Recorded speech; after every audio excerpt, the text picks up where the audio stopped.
લાડુ ખાવાની સ્પર્ધામાં સૌની નજર માવજી દાદા પર હતી. માવજી દાદા છેલ્લા 11 વર્ષથી લાડવા ખાવામાં વિજેતા બનતા આવે છે. દરેકના મનમાં સવાલ હતો કે 12 વર્ષે પણ એ જીતશે? કેટલા લાડવા ખાશે? જો કે આ વખતે અન્ય સ્પર્ધકો માવજી દાદાને બરાબર ટક્કર આપતા જોવા મળ્યા.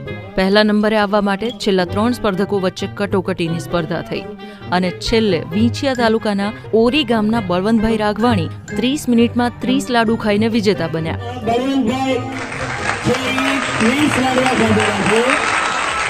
તેમને 2000 રૂપિયાનો રોકડ પુરસ્કાર આપવામાં આવ્યો.